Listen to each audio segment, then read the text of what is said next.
Muy buenos días y bienvenidos a La Trinchera en la mañana de este domingo, 14 de diciembre de 2025. Son las 8:23, 7:23 en las Islas Canarias. Y antes de comenzar a repasar las principales noticias, os recordamos que nos gusta escuchar vuestras opiniones. Vuestras opiniones son la esencia de este programa. Hoy preguntamos, ¿qué opinas del feminismo que defiende la izquierda? Podéis participar a través del número de WhatsApp al que nos podéis enviar vuestras notas de audio. En nuestro espacio de tertulia iremos escuchando vuestras opiniones. El teléfono es el 689 33 74 44. Repito, 689 33 74 44. También podéis opinar y contactar con nosotros a través de nuestra cuenta de Twitter @trincherallamas. Además, os recordamos que tenéis disponible la playlist de La Trinchera con todas las canciones que suenan en el programa. La podéis encontrar en Spotify, en la web de radio y en redes sociales. Ahora sí, vamos a repasar la actualidad esta semana con Javier García. ¿Qué tal, Javier? Buenos días, ¿cómo estás? ¿Qué tal, Manuel? Buenos días. La prisión preventiva está regulada en nuestro país entre los artículos 502 y 519 de la Ley de Enjuiciamiento Criminal. Se trata de una medida cautelar que implica una de las formas más graves de actuar sobre la libertad de una persona, de un ciudadano. Dicha medida es adoptada por el órgano judicial cuando se entiende que las circunstancias concurrentes en el caso no permiten adoptar otras medidas menos gravosas, como pueda ser la obligación de comparecer en el propio juzgado.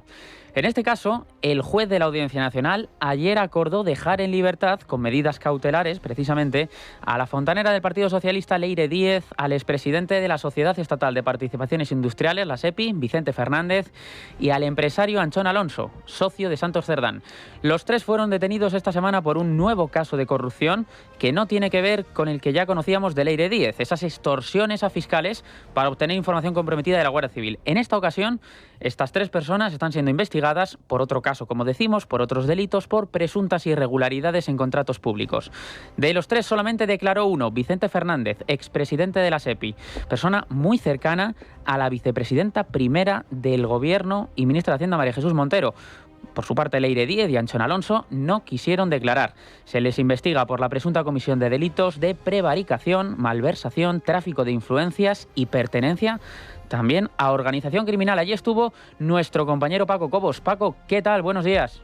Buenos días. Prisión con prohibición de salir del país y retirada de pasaporte para Leire Díez. La fontanera también tendrá que acudir a firmar a sede judicial los días 1 y 15 de cada mes. Mismo trato han recibido el socio de Santos Cerdán en Servinávar, Anchón Alonso, y el expresidente de la SEPI, Vicente Fernández. La nueva causa investiga el supuesto amaño de contrataciones públicas a cambio de mordidas ilegales en diferentes empresas del Estado, la mayoría de ellas dependientes de la SEPI, una empresa pública dependiente, a su vez, del Ministerio de María Jesús Montero. Fuentes jurídicas han revelado a Es Radio que la fontanera y el socio de Cerdán se han negado a declarar, alegando que no conocen los hechos que se encuentran siendo investigados.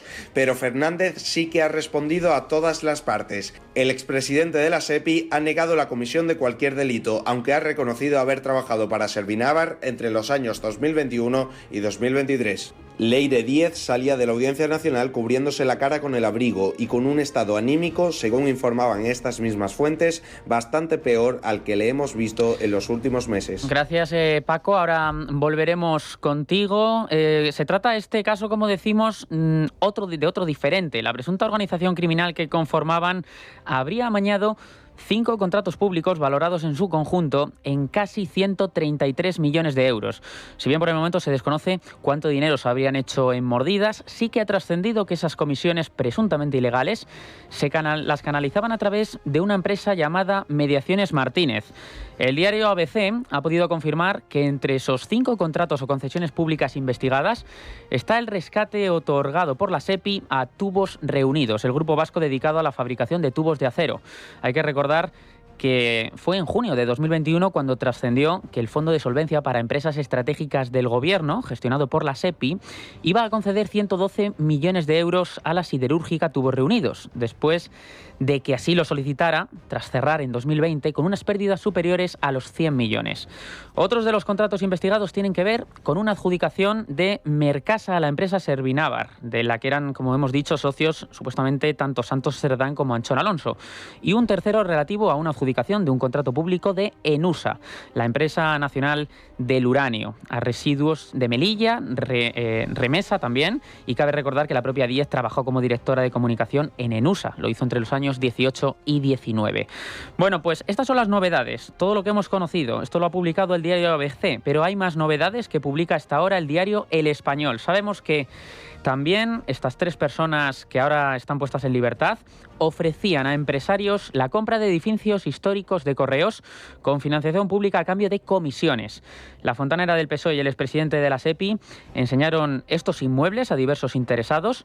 En un momento posterior de la negociación, ambos presentaban a Anchón Alonso, el socio de Santos Cerdán y Servinávar, para proponer también que la constructora de la trama se hiciera cargo de forma directa o indirecta de la reforma.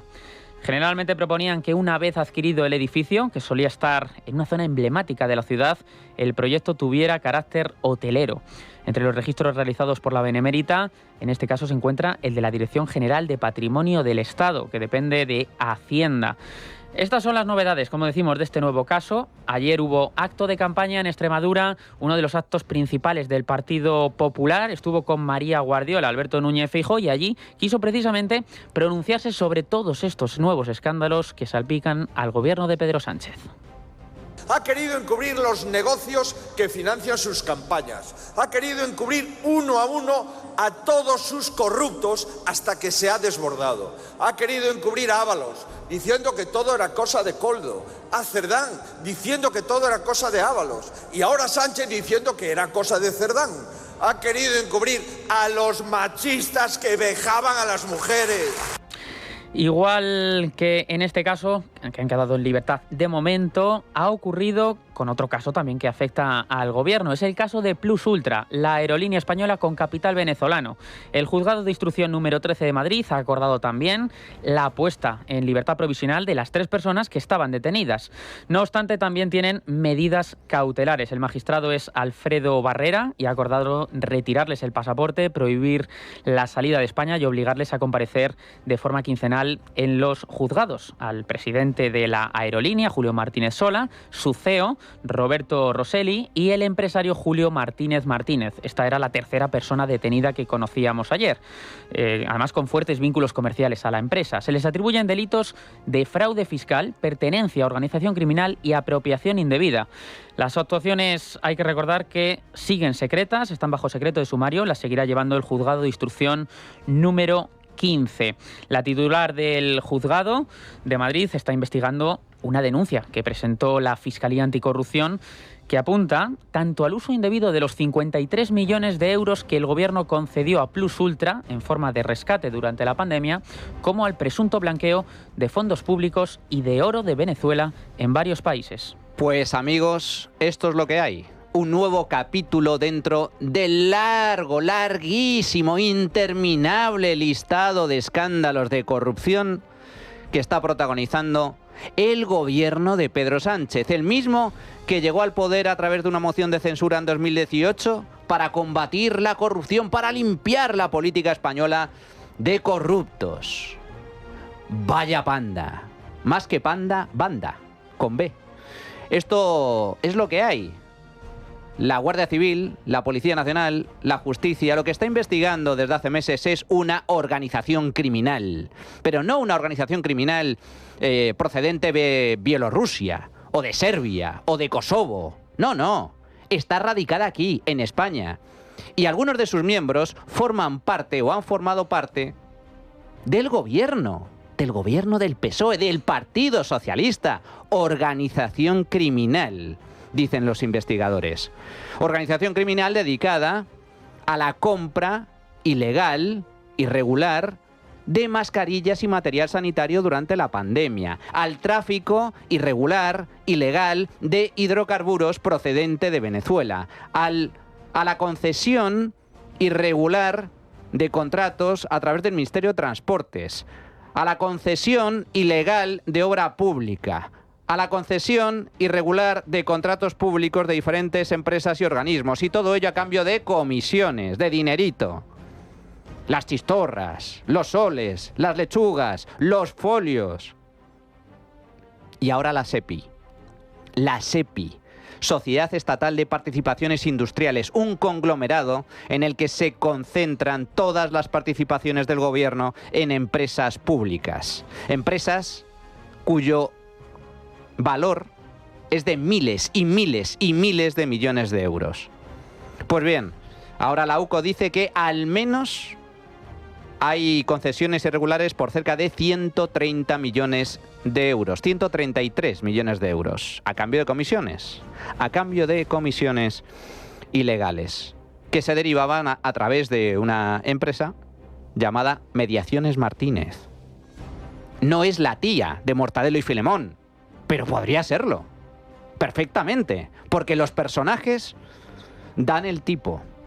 Esto es lo que hay. Y luego el rescate de Plus Ultra, una aerolínea de Chichinabo que no pintaba nada y que recibió 53 millones de euros y que se sospecha que ese dinero fue para lavar capital procedente de una organización criminal venezolana, de la mafia venezolana.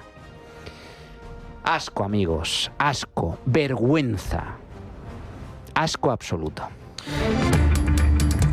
También hemos conocido esta semana que el juez del Tribunal Supremo, que está investigando a Ábalos, a Koldo García y también a Víctor de Aldama, ha decidido ya enviarles a juicio. El instructor ha dictado el auto de apertura de juicio contra los 3 acusados de organización criminal, cohecho activo y pasivo continuado, también por malversación, tráfico de influencias, uso y aprovechamiento de información privilegiada y falsedad documental.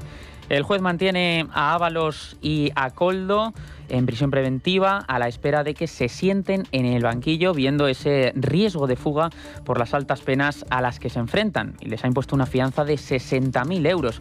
Miguel Ángel Pérez, jefe de tribunales de Libertad Digital, ¿qué tal? Buenos días. Buenos días. El magistrado del Tribunal Supremo, Leopoldo Puente, ha enviado a juicio al exministro de Transportes José Luis Ábalos, su exasesor Koldo García y el empresario Víctor de Aldama por la pieza principal de la trama Koldo. El magistrado también requiere al exministro de Transportes y al que fuera su asesor una fianza de 60.000 euros y el mantenimiento de su prisión provisional.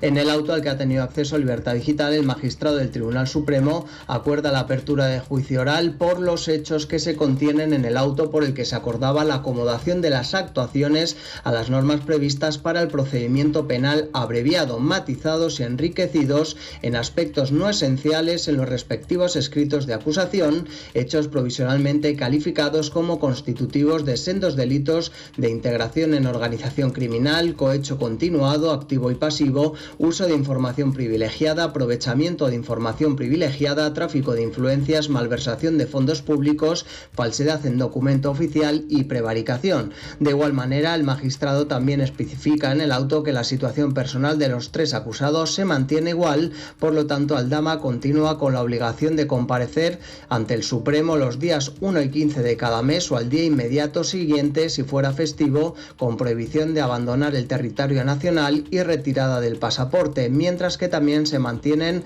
la prisión provisional comunicada y sin fianza para Ábalos y Koldo. Gracias, Miguel Ángel. Como ven, resulta complejo seguir la actualidad debido a tantos casos de presunta corrupción que afectan al entorno del presidente del gobierno y al Partido Socialista. Y precisamente, de otro caso, Ábalos también es protagonista, porque estaría involucrado en la trama también de los hidrocarburos. Esta semana hemos conocido otro informe de la Guardia Civil, concretamente de esta trama, y la trama de hidrocarburos. Pagó al exministro José Luis Ábalos el chalet de la alcaidesa en Cádiz con el objetivo de que Villafuel obtuviese la licencia de operador.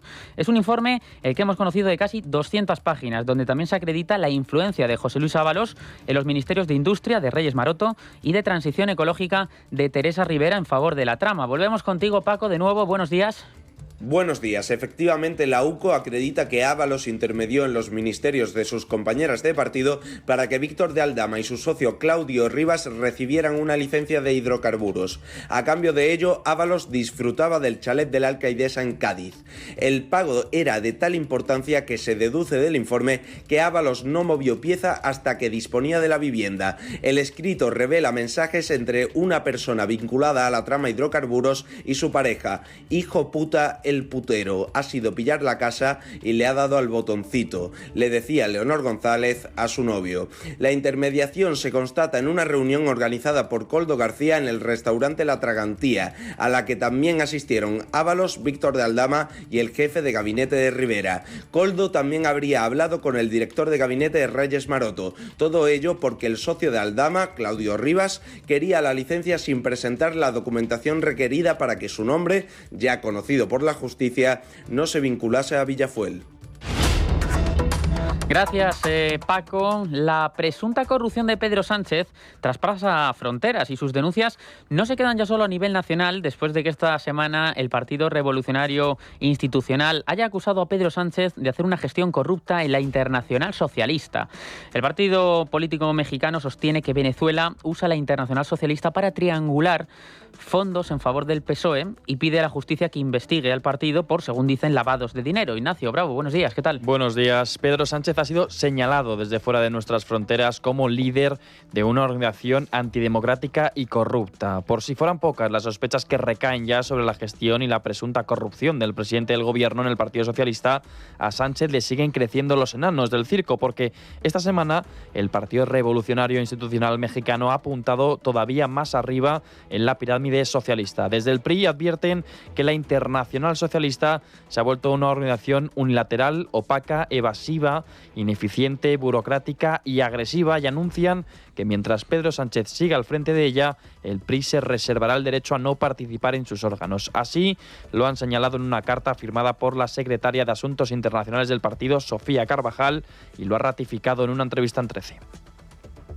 Nosotros decidimos darnos un paréntesis en la participación. La idea era que teníamos objetivos comunes, que queríamos fortalecer los procesos democráticos a través de una pluralidad participativa. Y sin embargo, esto dejó de ser. Hubo dejos autoritarios, una serie de irregularidades que empezamos a notar que ya como institución no nos acomodaba, empezó a ser autoritaria, unilateral. Señaló además en dicha entrevista que los partidos políticos aportan una cuota para pertenecer a la Internacional Socialista y que tras la llegada de Pedro Sánchez esas cuotas no se traducían en participación sino en dejación de funciones. Este hecho, sumado a las denuncias y declaraciones de personas como Víctor de Aldama sobre presuntos pagos del régimen venezolano a la formación socialista, ha empujado al PRI a sopesar incluso la idea de iniciar procesos penales que pidan una auditoría de las cuentas socialistas. Mira, nos referimos a las notas públicas que hay en referencia a que recurso venezolano podría haber estado involucrado en la campaña para llegar a la Internacional Socialista, y nos referimos también a la falta de rendición de cuentas. Nos reservamos el derecho para hacer las denuncias correspondientes tanto en Madrid como en Londres para que se auditen las cuentas de la organización y que la justicia tome cartas en el asunto. La carta mediante la que denuncian estos señala además que el PRI prevé iniciar giras internacionales para exponer públicamente sus denuncias, así como enviar cartas a todos los partidos miembros. No seremos testigos ni cómplices de los atropellos socialistas, apostilla el texto emitido desde la formación mexicana. El PRI mexicano, que gobernó México durante más de 70 años, con escándalos de corrupción colosales, un país absolutamente hundido en la corrupción institucional. El PRI acusando al PSOE de ser más mafioso, más corrupto que él. ¿Cómo se quedan? El PRI de México. El PRI de México diciendo que Pedro Sánchez tiene asuntos turbios en la Internacional Socialista. Denunciando a Pedro Sánchez. Esto es como si Al Capone o los Corleone pues denuncian a Vito Genovese diciéndole, oye, que sí, que yo soy mafioso, yo soy un criminal, pero tú lo eres mucho más. El PRI de México, 70 años en el poder. En México, uno de los países más corruptos del mundo. Tela, telita, tela. Ya jugamos en esa liga. España ya no está entre las democracias sólidas de Occidente. No. Estamos en el grupo de Puebla, con los delincuentes, con los criminales, con los narcotraficantes, con los tiranos, los comunistas, los rojos del peor pelaje, con las dictaduras. Y todos estos nuevos escándalos, todos estos casos han sido protagonistas esta semana, pero no ha sido lo único, ni mucho menos. Esta semana también ha sido noticia, y lo sigue siendo, los casos de presunto acoso sexual que varias mujeres socialistas han presentado contra altos cargos de su partido. El primer caso que saltó a la luz fue el de Paco Salazar, quien, como saben, iba a ser nombrado en verano como segundo de Rebeca Torró en la Secretaría de Organización del partido, el Partido Socialista. Nunca llegó a ocupar ese puesto porque dimitió tras publicarse varias denuncias contra él por presuntamente haber acosado a mujeres del partido. Pero además fue uno de los hombres más cercanos a Pedro Sánchez, Paco Salazar, porque incluso trabajó como asesor en Moncloa. Bien, pues esta semana hemos conocido que el Partido Popular va a citar a Paco Salazar en la comisión de investigación del caso Koldo en el Senado. Además, también el pasado martes en el Consejo de Ministros se cesó a Antonio Hernández como director del Departamento de Coordinación Política en el gabinete de la Presidencia del Gobierno por los supuestos casos de acoso sexual perpetrados por su superior. El cese se produjo momentos antes de que en la rueda de prensa posterior al Consejo de Ministros la portavoz Pilar Alegría intentara justificar ese encuentro que tuvo el mes pasado, en noviembre, en un restaurante con Paco Salazar. Después de conocer también el contenido de las denuncias el pasado lunes, el dolor y la indignación y sobre todo la traición que puedo sentir yo y que puede sentir también todo mi partido es absoluto. También les diré que ese dolor no es ni similar ni comparable al que pueden sentir las víctimas. Pero el Gobierno no había pasado página aún ni de este caso ni del caso del secretario general del PSOE de Torremolinos, que ya conocimos, también denunciado por hechos similares, cuando han saltado más escándalos. El presidente de la Diputación de Lugo, el socialista José Tomé, ha anunciado su dimisión después de ser denunciado también por acoso sexual. El dirigente, eso sí, no tiene intención de dimitir como alcalde adscrito de Monforte de Lemos y quiere conservar su acta de diputado provincial. Tras ser denunciado por 6 mujeres diferentes a través de los canales internos del partido, Ferraz le exige que entregue también su acta de alcalde de Monforte de Lemos, pero él, como decimos, la mantiene. En una rueda de prensa ofrecida el miércoles, Tomé afirmó que deja el cargo de forma voluntaria para, entre otras cosas, facilitar su defensa. También ha asegurado que es inocente de los delitos que se le acusa. Usted nunca manda ningún WhatsApp, ninguna broma. Usted nunca manda ningún WhatsApp, ninguna broma. Acosar jamás. No sé qué entiende usted por contenido sexual. Si usted cuenta un chiste puede ser de muchos tipos, pero como acoso sexual, no. Como acoso sexual, seguro que no. Paco Salazar, el líder de los socialistas en Torremolinos, el presidente de Lugo. Pero hay más. Javier Izquierdo, el secretario de Estudios y Programas de la Ejecutiva Federal, también ha dimitido. Tal y como ha publicado el diario.es, el también senador y exdelegado del Gobierno de Castilla y León, socialista, se salió este jueves de todos los grupos de WhatsApp internos de la organización y asegura que, a oídos de la dirección, habían llegado todo tipo de rumores, supuestos comportamientos inadecuados con las mujeres. De momento, lo que sí se sabe es que el canal antiacoso, ahí no había llegado ninguna denuncia contra él, lo que no quiere decir que no se haya registrado por otra vía o elevado verbalmente a algún otro miembro de la dirección federal. Y el viernes, también otro protagonista, Toni González, alcalde socialista de Almusafes, en Valencia. Según ha avanzado este diario que comentamos, el diario.es, la mujer que ha presentado la denuncia contra Toni González lo ha hecho con nombres y apellidos. Y además ha puesto una segunda denuncia también contra él, contra Toni González, alcalde de Almusafes, por acoso laboral. Ferraz ya ha abierto una investigación, pero Toni González ha abandonado todos sus cargos orgánicos y solicitó la suspensión de la militancia, pero lo que no deja es la alcaldía de esta localidad, de Almusafes, que se aferra a seguir siendo el alcalde. Bueno, se ha pronunciado la dirigente, la líder del Partido Socialista en Valencia sobre este último caso. Estamos hablando de Diana Morant. Contundencia y rapidez en las actuaciones, tolerancia cero contra el acoso. Estamos viendo cómo en las últimas horas, en los últimos días, han aparecido casos, denuncias, y nosotros, desde luego, las mujeres, le damos la bienvenida. Animamos a cualquier mujer que se haya sentido en esta situación a denunciar para que efectivamente el partido podamos actuar. Somos un partido que hemos convertido la lucha de las mujeres en las calles normas, en leyes y también en tolerancia cero.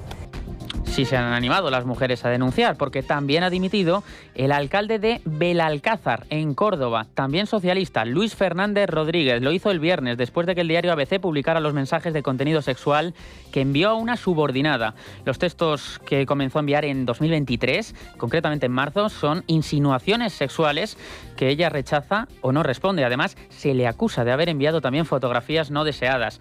Los casos están saliendo a la luz como si se tratase de un Me Too contra los dirigentes socialistas, escándalos de presunto acoso sexual por parte de miembros del partido que están resultando, Leticia Barquín, muy buenos días, difíciles de digerir por parte del gobierno, también por parte del Partido Socialista. Buenos días, ¿no?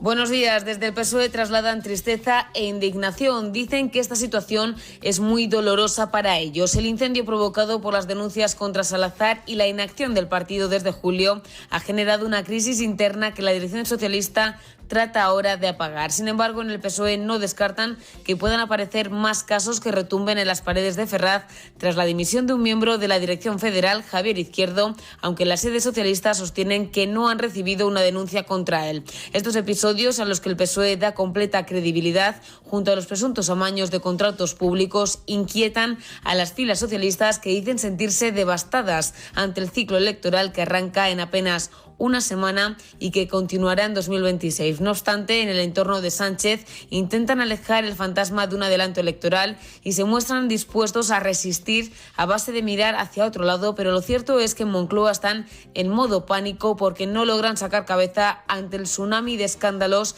y han activado el sálvese quien pueda. El Me Too socialista obliga a Ferraz a decir que esto es un antes y un después, pero mantienen que acudir a la Fiscalía corresponde a las víctimas, algo que contradice su propio protocolo antiacoso, que sostiene que los hechos que pudieran revestir carácter de delito conforme al Código Penal serán trasladados al Ministerio Fiscal. Gracias, Leticia. Incumple, como acaba de comentar nuestra compañera, el propio Partido Socialista, ese protocolo para llevar a juicio a la Fiscalía a todos los que cometen este tipo de delitos. No lo hace con los miembros de su partido, pero sí lo hace con los miembros que cometen estos delitos en otro partido, en el Partido Popular.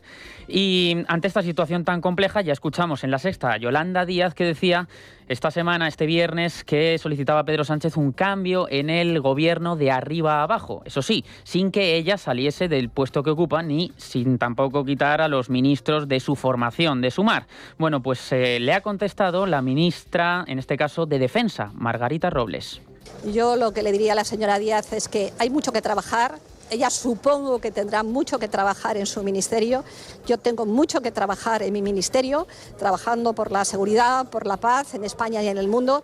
El gobierno tiene que trabajar y, por lo tanto, yo lo que le recomiendo a la señora Yolanda Díaz, que lo que los ciudadanos nos piden es que trabajemos. Determinadas lamentaciones no tienen ningún sentido. Trabajo, trabajo, trabajo. Tolerancia cero contra la corrupción.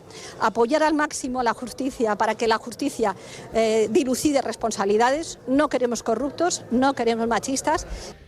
Vaya panda de hipócritas y de cínicos. Este es el feminismo del PSOE, el feminismo de salón, el de la boca grande en público, pero pequeñita, pequeñita en privado. Resulta que militantes del PSOE han denunciado a nivel interno a altos cargos del Partido Socialista por acoso sexual, por comentarios que hoy en día, con la legislación en la mano, esta legislación feminista que ha aprobado el gobierno de Pedro Sánchez, es delito, todo es abuso, todo es agresión, todo es violación. La ley del solo sí es sí, la misma que ha soltado a la calle a cientos de violadores. Pues bien, resulta que militantes dentro del partido denuncian este tipo de actitudes asquerosas y ¿qué hace el PSOE?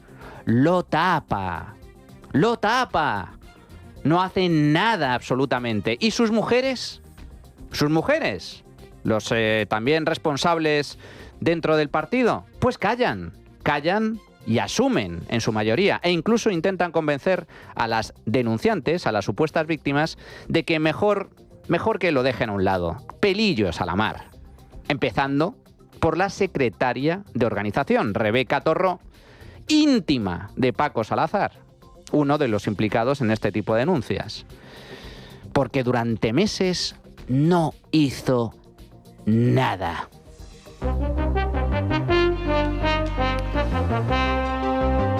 Bueno, y llegados a este punto, como todos los domingos, contamos con el análisis personalísimo, siempre acertado, de Carlos Cuesta. ¿Qué tal, Carlos? Buenos días, ¿cómo estás?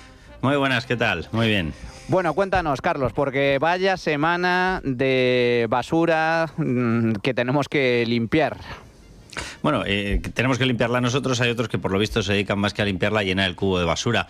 Pero sobre todo para que la gente no se pierda, yo creo que es interesante ver que todo lo que estamos observando en estos momentos, todas las actuaciones que está llevando a cabo la UCO, las que está llevando por fin, bendito sea Dios, que a Fernando Grande Marlaska se le ha debido escapar el control de la UDEF y ha reaparecido la UDEF, la unidad de delitos económicos y financieros de la Policía Nacional, que está especializada en perseguir este tipo de casos de corrupción con un contenido muy potente económico y que la tenía hasta el momento con el pie encima del cuello, y gracias a Dios ha reaparecido con esos registros en Plus Ultra. Pero para que no nos perdamos y nos demos cuenta de que realmente ya lo que está siguiendo la justicia es algo más que tramas aisladas, que lo que está siguiendo es un esquema de concertación entre distintas tramas que acaban o tienen que acabar sí o sí en una única persona. ¿Por qué? Porque todas tienen conexión y todas están dando vueltas permanentemente en torno a la figura del presidente del gobierno.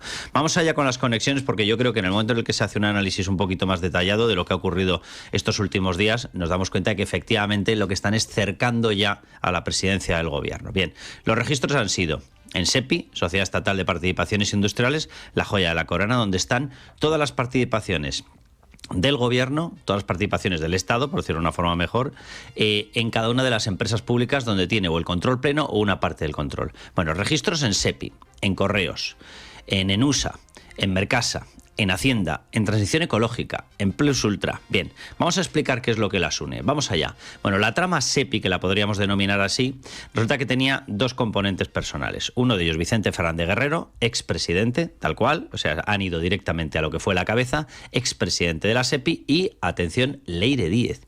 ¿Qué pintaría Leire Díez ahí? Bueno, pues lo mismo que pintaba en la Moncloa y lo que pintaba en la cloaca, pues que realmente es un factor operativo elegido por Santos Cerdán y al servicio de Pedro Sánchez, y que va haciendo los trabajos sucios que se le van encargando. Bien, ¿cómo estaba conectada Leire Díez?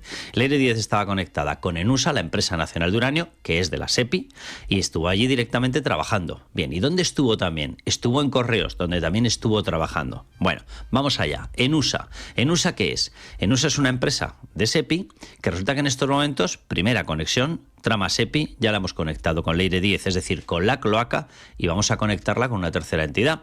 Porque resulta que en Correos, ¿quién estuvo de presidente durante la etapa en la que estuvo Leire Díez? Juanma Serrano. ¿Quién es Juanma Serrano? El que fuera jefe de gabinete directamente de Pedro Sánchez. Bien, volvamos a ENUSA. ENUSA, empresa, repito, de la SEPI donde estuvo trabajando Leire Díez, ¿quién está en estos momentos de presidente? Mariano Moreno. ¿Quién es Mariano Moreno? El que fuera tesorero del Partido Socialista en una de las etapas más llamativas, más obscenas, de cruce de chistorras, lechugas, soles, de los famosos sobres. Como decía la portavoz del PSOE, somos muy transparentes porque tienen ventanita, ya. Pues a través de la ventanita veíamos las chistorras, los soles y demás, es decir, los fajos de dinero.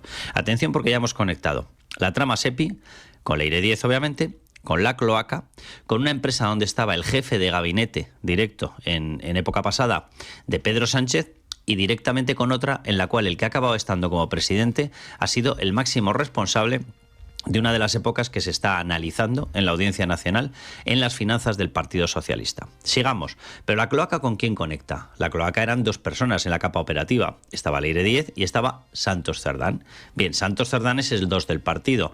De nuevo volvemos al PSOE y volvemos a las finanzas del PSOE. El secretario de Organización tiene un mando pleno sobre la capa financiera del Partido Socialista. Pero además, ¿Cerdán con qué conecta? Cerdán conecta, obviamente, con la trama de obras públicas. Es el líder de la trama de obras públicas. Bien, ¿y la trama de obras públicas con qué conecta? Bueno, pues la UCO está investigando de nuevo si lo que se obtenía con las obras públicas presuntamente amañadas podría haber acabado en las bodegas de dinero, en las reservas de dinero del Partido Socialista, es decir, caso finanzas del Partido Socialista. Sigamos en obras públicas. Obras públicas, el caso Obras Públicas, ¿con quién conecta? Estaba Santos Cerdán, está Anchón Alonso, detenido también estos días, pero ¿quiénes más estaban ahí? Estaba José Luis Ábalos y estaba Koldo García Izaguirre. Por lo tanto, ¿con qué entronca? Con la trama Koldo. ¿Y qué se supone que era lo que obtenían de ahí? De ahí se suponía que obtenían todo el combustible financiero, las chistorras, la pasta, las chistorras, las lechugas, los soles. Vuelvo a lo que había dicho antes. ¿Qué es lo que está investigando la UCO? Si parte de ese dinero no se convirtió en un sistema de financiación B del Partido Socialista. ¿Puede ocurrir algo en el Partido Socialista, en el sistema de financiación, sin que se entere Pedro Sánchez? Y un churro. Y máxima, además, toda la gente que conoce cómo opera Pedro Sánchez te lo dicen abiertamente. Pedro Sánchez es una persona que no delega absolutamente nada. Tiene que conocerlo y controlarlo absolutamente todo. Venga, volvamos a la trama SEPI y volvamos a hacer otra secuencia de conexiones. La trama SEPI, o la SEPI, por decirlo de una forma más llana, ¿qué es lo que llevó a cabo? Bueno, en la época en la que ya no estaba Vicente Fernández Guerrero porque le cayó otra imputación por el caso Andalcollar, lo tuvieron que quitar, pero María Jesús Montero, que es la responsable máxima de la SEPI, ya tenemos esto conectado con Hacienda, no nos olvidemos que también ha sido registrada estos días. Bien, María Jesús Montero decidió que no se cubría el hueco de Vicente Fernández Guerrero, que aunque lo quitaba, dejaba la silla vacía. Hombre, vamos a ver, chuparnos el dedo a estas alturas como que poco. Si tú dejas en la silla vacía, ¿qué es lo que estás queriendo decir? Que ese señor sigue operando en la sombra, obviamente. ¿O es que María Jesús Montero se sentaba y abría todos los expedientes, informes y los valoraba ella en la SEPI? Eso no hay quien se lo crea. Tenía que tener a alguien. Vale, por lo tanto, si la silla estaba vacía, no debía estar tan vacía. Vale, ¿y qué ocurrió durante ese periodo tan peculiar? Pues que se aprobaron 2 rescates. Uno, el de Air Europa, anda que no hemos hablado, sigue saliendo información, y otro, cuidado que también ha habido registro estos días y detenciones de 2 personas, de los 2 máximos responsables de la compañía, de Plus Ultra. Bien, ¿qué une a Air Europa y a Plus Ultra? Aparte del sector turístico y las aerolíneas, lo que las une, evidentemente, es su enorme conexión con Venezuela. Con lo cual saltamos de la trama SEPI a los rescates y saltamos a Venezuela.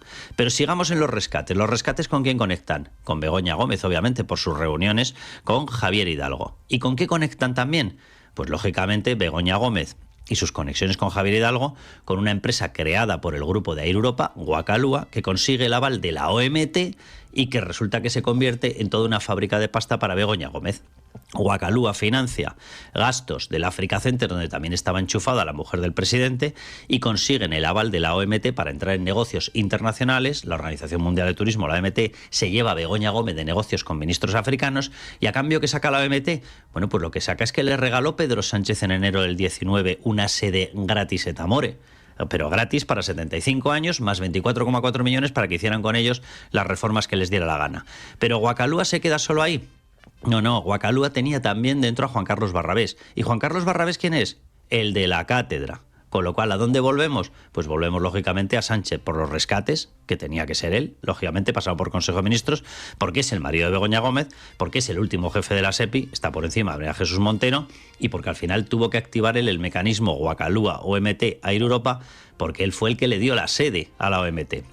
Sigamos, hidrocarburos, que también hemos tenido avances. Acaba de haber un informe de la UCO sobre hidrocarburos. Hidrocarburos conecta con petróleo venezolano. Petróleo venezolano es Zapatero. Zapatero necesitaba venderlo aquí y ahí entraron José Luis Ábalos, Teresa Rivera y Reyes Maroto. Ábalos movió las negociaciones. Teresa Rivera fue la que su departamento, su ministerio, concedió las licencias medioambientales para que Villafuel pudiera venderlo en España, y Reyes Maroto hizo toda la tramitación desde el Ministerio de Industria. Para colmo, ¿con qué conecta esto? Pues lógicamente con esa licencia se le activó un mecanismo de pago a José Luis Ábalos, que recibió 2 casas, la de la Alcaidesa y Villaparra. Y Villaparra era por los rescates. Es decir, que está todo absolutamente conectado. Y ya para cerrarlo, trama Plus Ultra, ¿con qué conecta? Se está investigando blanqueo. ¿Blanqueo a dónde podría ser? Pues lo veremos, pero ya ha aparecido un grupo, una banda, un narco mencionado en Venezuela. ¿Y Venezuela qué es? Todo lo que nos exigió de que teníamos que abandonar a los que estaban en la oposición democrática, Juan Guaidó, Leopoldo López o la misma María Corina Machado, porque había que permitir que la narcodictadura de Delcy Rodríguez, Nicolás Maduro y compañía continuara. ¿Y quién tomó esa última decisión de hacer todo esto? Un tal Pedro Sánchez. Lo siento mucho, pero lo que hemos visto durante esta semana es que lo que se está activando no son mecanismos de investigación de tramas aisladas. Lo que se ha activado es el mecanismo de investigación de quién comanda todas las tramas. Y a mí solamente me sale un nombre, que es el del número 1, un tal Pedro Sánchez. Más claro, agua. Todo acaba en el PSOE y en su secretario general. El número 1, el puto amo, Pedro Sánchez. Carlos Cuesta, como siempre, un auténtico placer. Te escuchamos todas las noches, de lunes a viernes, en la noche de Cuesta. Fuerte abrazo. Un abrazo enorme. Bueno, señores, y llegados a este punto, hacemos una pequeña pausa y regresamos con el tiempo de tertulia. Pero antes, una recomendación. ¿Has oído el sonido? Sí, ya llega la Navidad, turrones, polvorones y Tu Lotero, la aplicación de lotería para comprar y compartir tus décimos de Navidad. Podéis uniros a nuestra peña con el código ESRADIO y si todavía no te has registrado, descarga Tu Lotero en tu móvil e introduce el código ESRADIO y tendrás una participación gratis del número 94.364. Ya sabes, Tu Lotero, tu app de lotería. La Trinchera de Llamas. Es Radio.